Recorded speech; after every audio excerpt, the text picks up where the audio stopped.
Ayan, kita nyo naman mga kalakwatso kung gaano po talaga ka-legit, kalaki ang kanilang burger dito.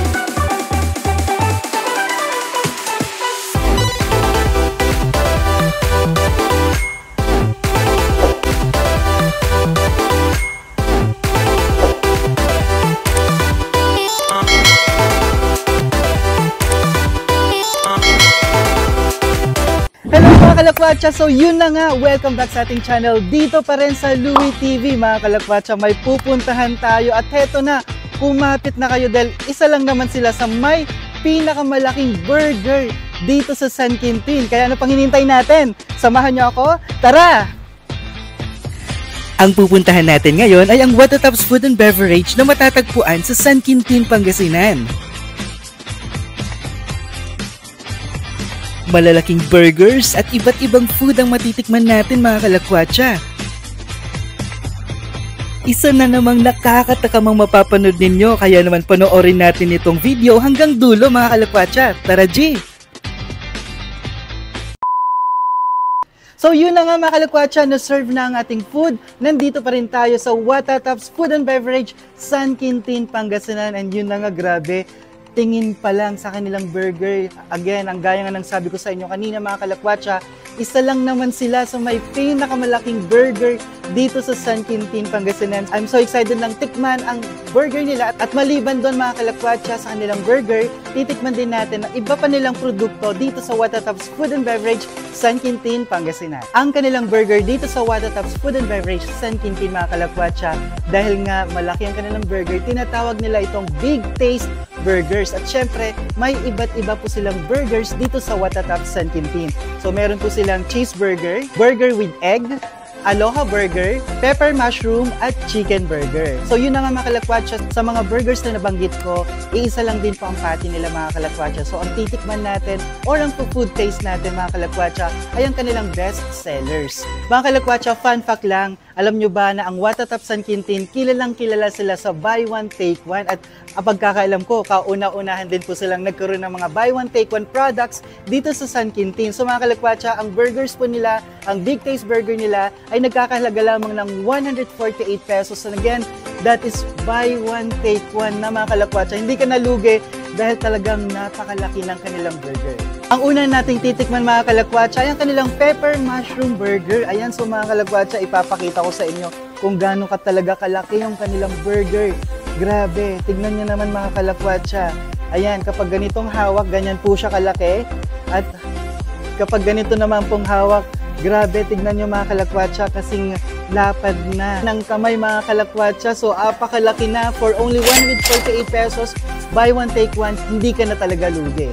So, wait lang grabe, napakalaki ng burger nito. I-ready ko lang kung saan tayo kakagat dahil parang hindi kakayanin ng bungang ko ang kanilang burger. So, let's go mga kalakwatsa, samahan nyo ako sa ating first bite.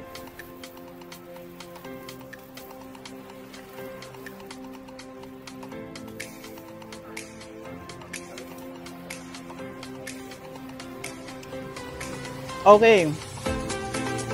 Grabe. Ang masasabi ko lang sa kanilang burger mga kalakwatsa, grabe, napakalaki ng patty niya. At yung flavor, hindi ko alam kung anong ginamit nilang mga flavor or sauce dito sa kanilang burger. Pero napakaganda ng combination ng sauce ng kanilang mushroom pepper burger. At the same time, grabe, napakasiksik na siksik din. Ang nakikita ko dito mga kalakwatsa, meron po silang lettuce at tomato. At again mga kalakwatsa, fresh po ang ginagamit ng Watatops San Quintin. Kasing fresh po, hindi joke lang mga kalakwatsa. So ayan, kita nyo naman, ito po ang mga ginamit nila. At talagang ipapakita natin kung gaano ka-fresh din yung ginamit nila sa burger. Again mga kalakwatsa, for me, ang masasabi ko lang, napakasulit na siksik, hindi ka mabibitin sa kanilang napakalaking burger.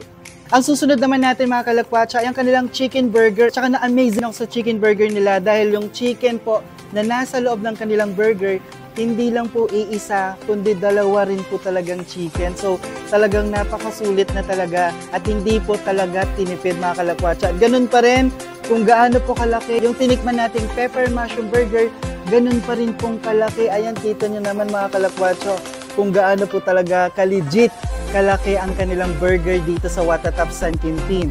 So mga kalakwatsa, eto na, kumapit na kayo. Grabe, ako din, nagulat ako sa presyo ng kanilang chicken burger.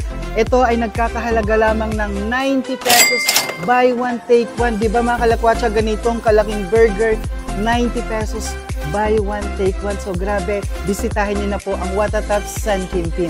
Titikman na po natin ang kanilang chicken burger.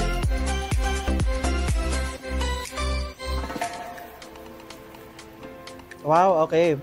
Medyo nagulat ako dun sa chicken burger nila or yung nakapaloob na chicken dahil meron siyang cheesy flavor. Meron akong natikman na cheesy flavor. At the same time, wala. Actually, hindi ko inaasahan yung lasa ng kanilang chicken.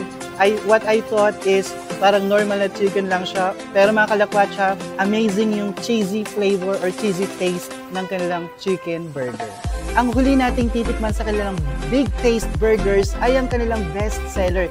Ito na talaga mga kalakwatsa ang talagang pinipilahan ng lahat. So tignan natin kung anong meron sa kanilang burger with egg. At ganun pa rin mga kalakwatsa, kung gaano kalaki yung kanina or yung dalawang nauna, ganun pa rin po siya kalaki talaga. Grabe, kung makikita nyo lang mga kalakwatsa, super sulit na talaga yung ibinayad nila sa burger nila dito sa Watatap San Quintin. And for me, yun din siguro yung pwedeng ipagmalaki ng Watatap San Quintin dahil talagang maliban sa malalaking burgers, hindi rin talaga tinipid yung loob ng kanilang burgers. Okay, mga kalakwatsa, kagandahan din ng kanilang burger with egg.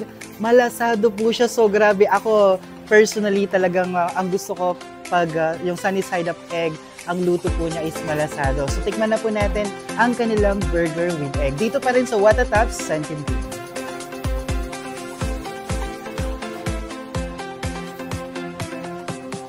Wow, okay.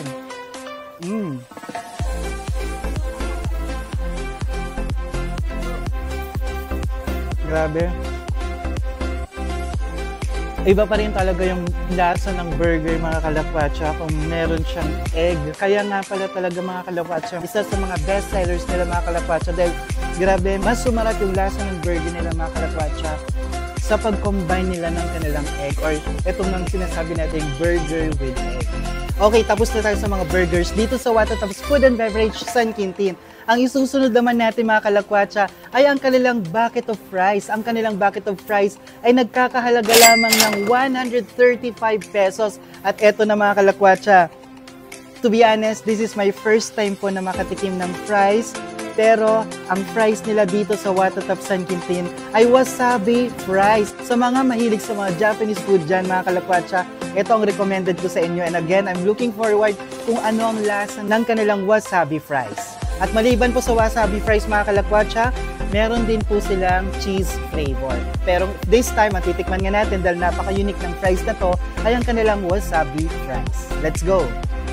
Samahan nyo ako sa ating first bite sa kanilang wasabi fries. Wow, okay. Okay. Feeling ko, talagang magugustuhan ito ng mga taong mahilig sa Japanese food dahil unang kagat ko pa lang, grabe, lasang-lasa na talaga yung wasabi. Wala akong masabi, napakaganda palang combination ng wasabi at saka fries. Again, this is my first time to taste yung wasabi fries and grabe, awesome. Na-amaze ako sa kanilang wasabi bucket of fries dito sa Watatap San Quintin. Okay mga kalakwatsa, ang susunod naman natin ay ang kanilang nachos dito pa rin sa Watatap San Quintin. Grabe, ang nakikita ko sa kanilang nachos, makulay. So kung gusto mong makulay ang buhay mo, itry nyo na ang nachos ng Watatap San Quintin. So let's go, tikman na natin ang kanilang nachos. Ang kanilang nachos ay nagkakahalaga ng 145 pesos at ang kanilang shawarma naman ay nagkakahalaga ng 65 pesos sa solo order at 120 pesos buy one take one. Okay mga kalakwatsa, so natikman na natin ang ilan sa mga produkto nila dito sa Watatap's Food and Beverage San Quintin. Siyempre, sa dami natin kinain mga kalakwatsa, hindi mawawala ang panulak. So wag po kayo mag-alala. Dito po sa Watatap San Quintin, nag-o-offer din po sila ng mga milk teas na talagang affordable mga kalakwatsa. And for me, isa rin po ang Watatap San Quintin ang may pinaka-affordable na milk tea dito sa San Quintin. So mga kalakwatsa, pwede po kayo mag-order ng kanilang milk tea by solo or syempre ang trademark ng Watatap San Quintin ang buy one take one. Talagang hindi mawawala ang buy one take one ng Watatap San Quintin dahil Fun fact lang mga kalakwatsa, ang Watatap San Quintin ang pinaka-kauna-unahang nag-o-offer ng buy one take one food or product dito sa San Quintin, Pangasinan. Okay mga kalakwatsa, kasama ko ngayon si Ma'am Marites, ang pinaka-marites na staff dito sa Watatap San Quintin. Joke lang po. Again, thank you so much po Ma'am Marites for having us here sa Watatap San Quintin and for inviting Louie TV na rin po. Pwede po ba ninyong imbitahan nating viewers para pumunta at bumisita po dito sa Watatap San Quintin? Hello po! Iniimbitahan ko po kayo ngayon dito sa San Quintin, Pangasinan sa Watatap Food and Beverage po. May ibang branch po dito sa Natividad, Pangasinan po. Sinisiguro po namin na masarap at swak sa budget ang produkto dito sa Watatap's Food and Beverage. Kaya mga kamarites, tara na! Dahil pagusog na nga tayo mga kalakwatsa, tara, samahan nyo na akong matulog dito dahil may sleeping quarters sila. Hindi, joke lang mga kalakwatsa. Grabe, amazing, napaka-legit nga naman talagang napakalaking burger ang ino-offer nila dito sa Watatap's Food and Beverage. Mga kalakwatsa, i-like na ang kanilang Facebook page. Sa mga hindi pa nakapollow at nakapag-subscribe mga kalakwatsa, i-search lang po sa Facebook at YouTube ang Louie TV Pangasinan. Dahil ang hindi mag-subscribe ay hindi magkakajowa. Mga kalakwatsa, sana na-enjoy nyo ang video na ito. Suportahan po ninyo ako at i-click ang subscribe button para magkasama-sama ulit tayo sa susunod na vlog.